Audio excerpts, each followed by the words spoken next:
You spend a lot of time modeling gems, right? What would you change? What has to change within gems for gems to become a great investment?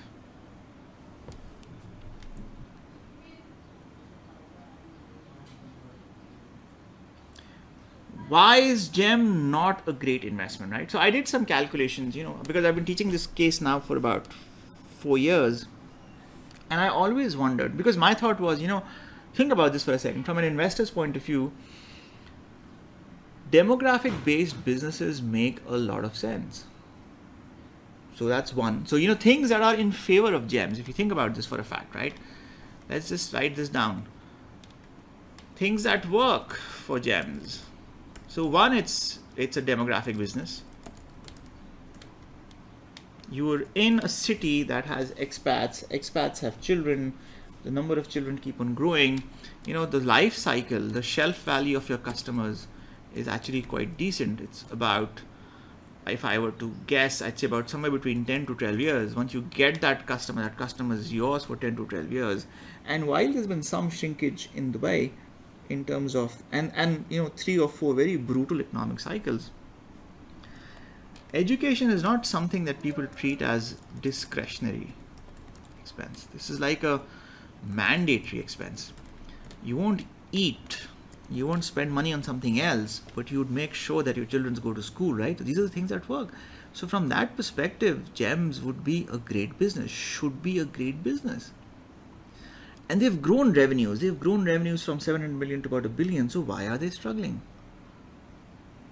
Plus, from a cash flow point of view, if you think in terms of their cash flow from operations, you can see that it's on a base of $1 billion or even $700 million. 130, 268, 212, 200. They generated $815 million in cash till 2018. Why didn't their debt level go down? How did they spend their cash? And this is the last and final piece on the modeling side. For that, to answer this question, you have to go back to their financials. You have to look at GEM's financials and see, what do those financials tell you? What do they indicate? So GEM's financials, from your point of view, from your perspective, if you look at 2015, they paid themselves a dividend. And they bought a business. And they did a buyback of a lease, right? And to my mind, I think this buyback of a lease was most likely, my guess would be maybe a related party transaction. So that's one.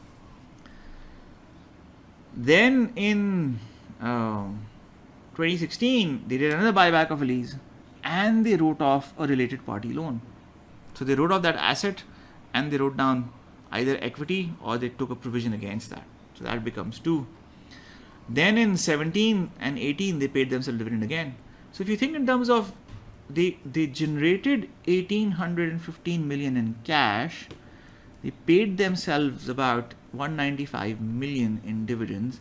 They wrote off another 287 in related party loans. So if you think in terms of what was reinvested, if you treat the buyback and the acquisition as a reinvestment, they reinvested about half and they consumed about half.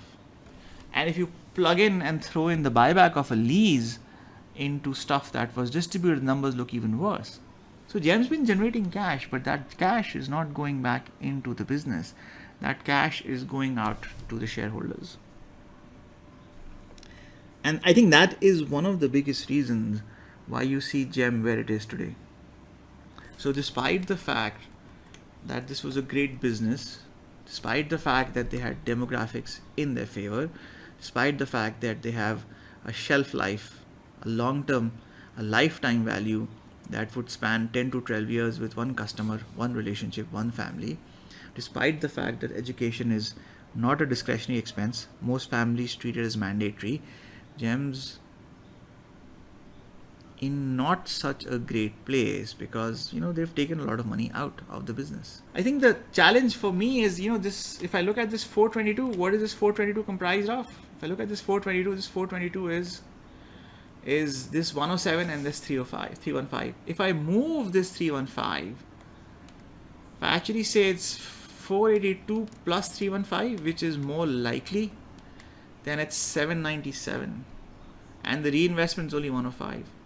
So 797 in distributed to shareholders and only 107 is investment. And the ratio between these two is, you can clearly see. If you look at the math is, this is about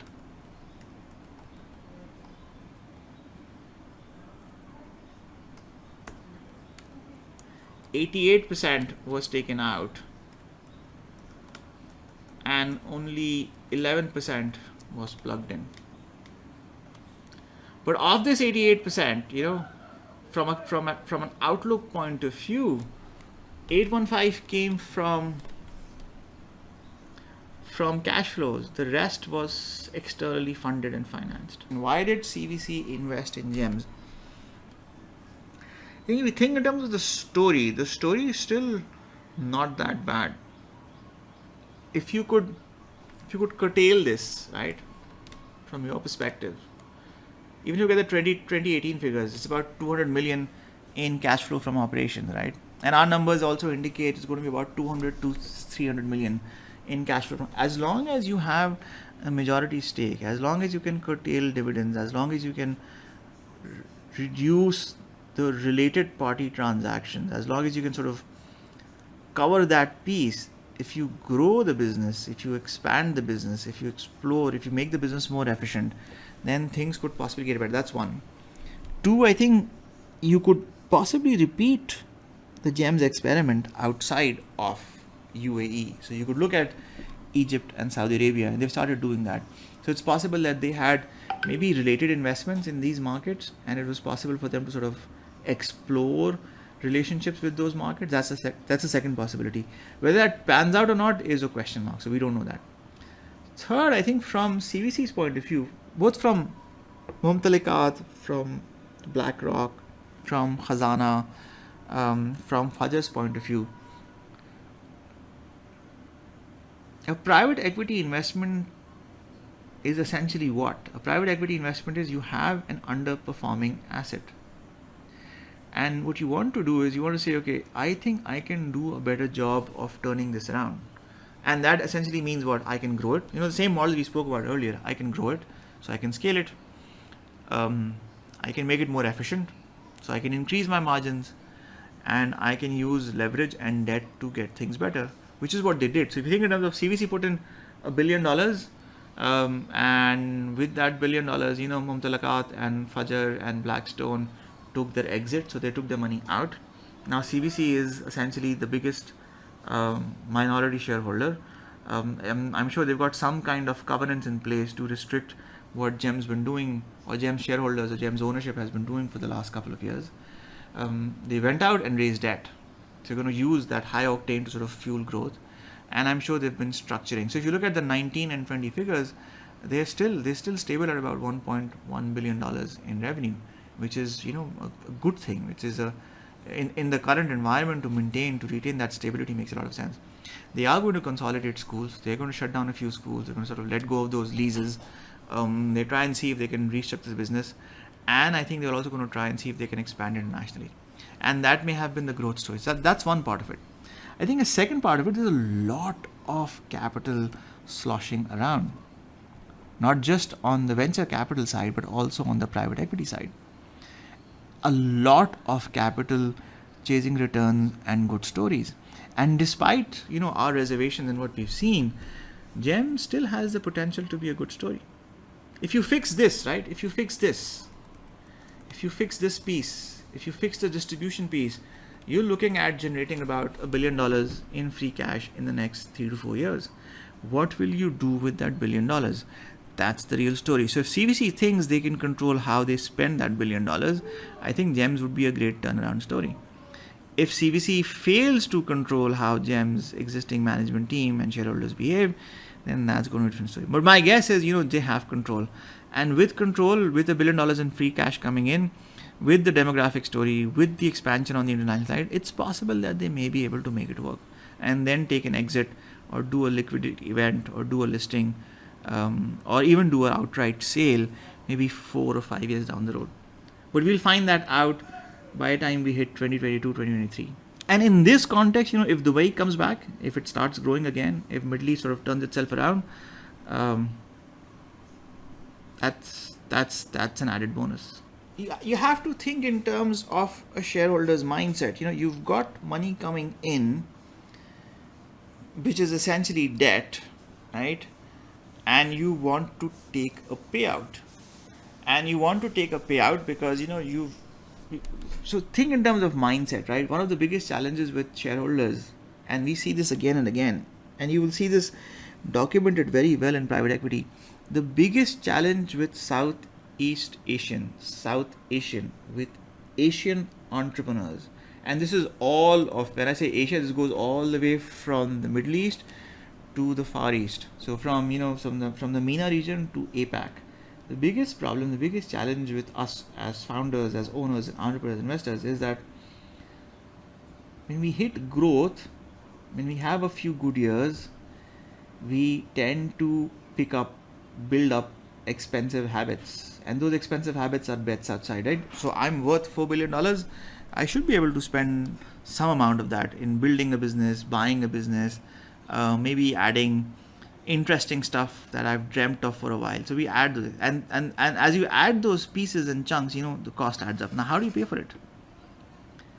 So if in GEM's case, if you're the holding companies own everything, you basically go out and raise debt at the holding company level.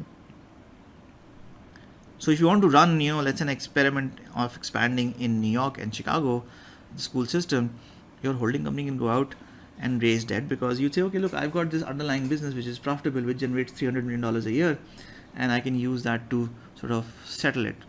And I'll give you debt. But if that experiment does not pan out, does not work, then you have a hole, and that hole can only be filled if you need to set it off. So, you do a dividend and you do a write-off. So that's what I guess had happened, right?